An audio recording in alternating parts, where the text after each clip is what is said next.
Yo, what's going on YouTube? Welcome to the vlog. We are back in this bitch. Another day, another vlog. Man, it is so sunny. I don't know if you guys can hear that, but the birds are chirping this morning, very fresh. I love it when it's sunny, gets me in the mood, put the tunes on, go to training. Like sometimes I'll listen to a podcast on the way, but if it's sunny, man, I've just got to blast some tunes. So now 2 weeks out from making weight and 2 weeks out from the fight. Decided for this fight I'm going to change up kind of my schedule for a bit.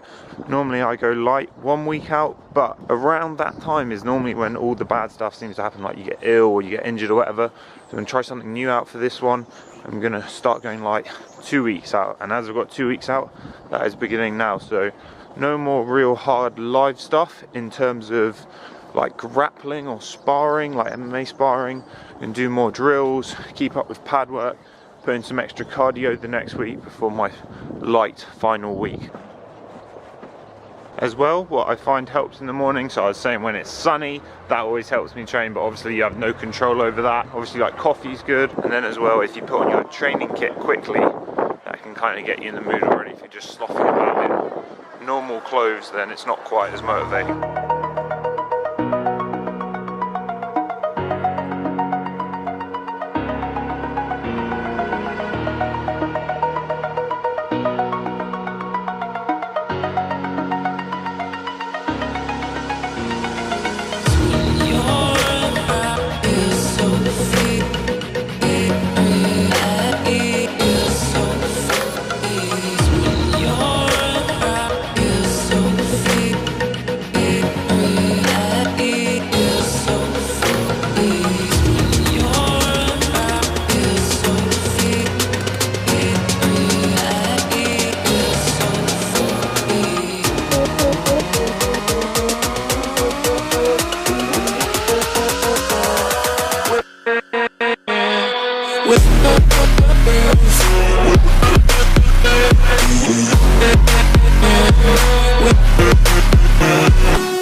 Okay people, so we're going to stick with boxing today. We're going to do some basic Ringcraft, some tips both offensive and defensive I think you guys are going to find useful. So first one is, when we're in our stance here, especially for boxing, we're not going to back up only in straight lines. You should only take a few steps back before you take some kind of angle. So we're going to come here, some type of pivot, or some type of fake to then circle off. The other thing that's important when kind of moving around and going backwards is that I don't just end up going in the same direction, because otherwise you're going to end up going in every corner and they're just going to track you and hunt you around. So if I'm backing up, I don't want to just go like this. It's really easy with this type of movement for someone to follow you because nothing's dynamic and there's no angle change. So when I go back, I'm going to this corner, maybe I'll hop left around, give him some looks, throw back. So again, not just round like this, we're trying to keep them guessing, move round, take back the centre. Sticking with the theme of going backwards, when we do get backed up to the ropes, so we're staying on rhythm, staying with our good footwork and everything, we get backed up to the ropes. What you don't want to do is stand tall, because even though you can see what's happening, people are going to come up onto you, and the tendency is to lean back and have your chin up. So you need to crunch down, sit into your base a bit, and you don't want to square up because then the body comes really available. So you want to stay tight, crunch, and then just see everything coming and pick your shots. Following on from this, whenever we hit the ropes, you basically don't want to end up getting stuck. So you've got to make a decision, and the decision is you've got to throw back, so you've got to have some offense, or you've got to move off. But if you don't pick one of those two, or you get stuck in your thinking, you're just going to end up sitting there and being like a punching bag. So when I come like within half a foot of the ropes, I've got to make a decision to either counter, or I've got to step off or throw in a feint or something to get you out of the danger zone. So now going more offensively, we're just going to look at controlling the center.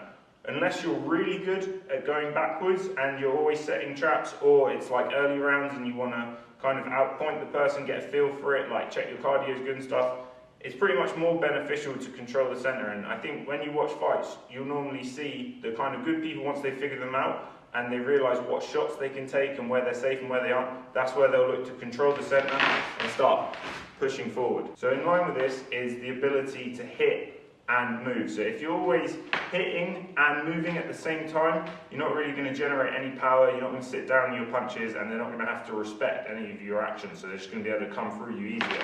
So if I'm moving about and I'm punching at the same time, unless my footwork's perfect and I'm keeping everything measured, it's going to be really hard. So normally, again, these are general rules, guys, these aren't absolute Bible gospel, is I'm going to hit and move. So I hit and move, hit and move, hit and move.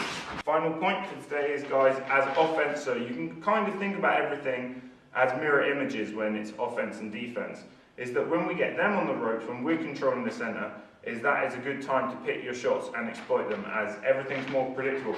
If I corner someone here and I've controlled, I've stalked them in, and if I'm countering or leading either way, I know basically their options are this and that way. If they're in the center, there's a lot more space for them to play with, a lot more angles to play with. So once I've backed them up, now if they're like showing that, where I can start working the body, throwing combos, and it just makes everything slightly more predictable. I think if you like watch a lot of boxing fights, that's where you'll see the good fighters start like teeing off, when they've controlled the footwork and they back them up to a corner. Okay people, so training done, just got back to the car. Always park out of the town centre slightly just so I don't have to pay for parking. Got my running shoes and I got my headphones, so that means we're going to go for a run, getting some cardio, some extra credit. I'm also doing this because later on tonight I'm going to be coaching the MMA Society for Cambridge Uni. Going to just show them some no-gi BJJ. So this park is pretty close to where my car is actually parked. It's funny because when we first started training at the gym, a training partner forgot his key one day, and it was pretty cold, and we just came in and just smashed out in the park for like an hour and a half or 2 hours or something. It's a load of boxing drills and did a load of wrestling drills. So it pretty much just goes to show you can train wherever you can, and yeah, it's still a good time. So I'm gonna just get this run done around St Ives and explore a little bit. Look at this peachy sky, man, unbelievable.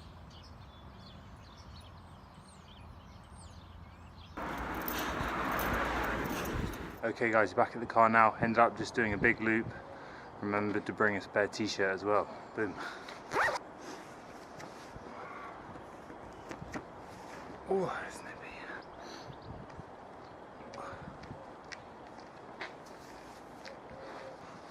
Oh. That will wake you up. Just about to get home now and realised haven't actually got much to eat at home. I'm absolutely starving, so just going to pick up something quick now from a petrol station that I always used to buy lunch at when I was going to work. Super busy on a Friday. Back home now people. Secured the loot, some of this wafer thin turkey breast. This is what I always used to buy, and I kind of got sick of it, to be honest, while I was at work, but now I'm actually pretty looking forward to it. Nostalgic. So nice quick one. We've got 2 pieces of wholemeal sourdough toasted lightly. Got some cheese, that turkey breast, tomato and mayonnaise. Like I said, we didn't have much. I've got the leftover of the rest of the pack of the turkey there. I've got an apple, and then I'm going to have one of these pack of barbecue. There's not much fat in there. It's pretty much just carbohydrate. Only small, 73 calories. That food hit the spot, guys. Also just had a shower to freshen up. Ugh. Window's so stiff. Come on. Yeah. Shit. So guys, just had like a gardener in. Our fence was absolutely wrecked. Check this out. He's done a decent job, to be fair, but he's given us like multi-pastel, multi-coloured bits of wooden fencing that don't unfortunately match this side. I think they might have put that top bit up there just to stop the cats. But yeah, so we got kind of the theatrical side and then the more minimalist, chilled outside. The cat is also loving the sun, enjoying himself out on the barbecue. So I thought an interesting topic for this video would be talking about fighter mentality, specifically while competing. I know some of you guys probably do compete that watch the channel, and some are probably just interested / people that watch the sport. Now I know this is probably going to vary for everyone, as everyone has different personality and everything that goes with that, but what I've found from my own experience after trying out several different methods is that having a calm, composed attitude with as little emotion as possible and as little judgment as possible in terms of any positives or negatives, so just seeing everything completely as it is without any perception. So for instance, all the lighting,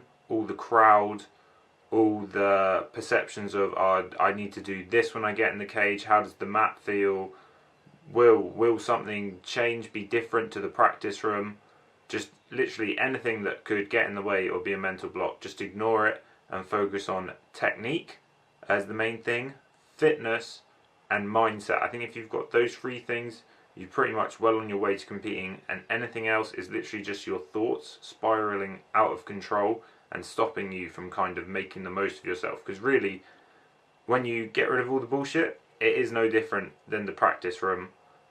You just have to be able to block that out and put on blinkers like a horse. Let your kind of body instincts and all your drilling take over. One good quote I heard recently was an old interview with Floyd Mayweather where he said, "Fighting wins fights," which might sound kind of obvious, but is completely true. I think what helps with this is being able to accept the fact that you are going to get hit and it's not going to be the end of the world. You are going to get a bit nervous, but you just embrace that and roll with it. And you are going to get a bit tired, but that's why you did all your training, to get in good shape so you can push through the hard moments. So overall, just having self-confidence in your abilities and your training, not overthinking anything, and staying as relaxed as possible and letting everything happen naturally. If any of you guys have any different thoughts to me, feel free to pop it down in the comments below. I'll be interested to hear what people think. So it's dinner time now. I'm eating a little bit later today. It's actually 6:15, so I need to get cooking. Just got a bowl of fruit to keep me going. It's blueberries, raspberries and strawberries. I like how to actually look at it there to remember what I had in my hand. I'm going to show them the floss. Oh, you're joking me. No, I'm ready. Look, that back bit's You need to shut those things behind you. It looks awful. Who cares? I do. It's my kitchen. Shut it. Please. I live with a tyrant. Right. They might see that.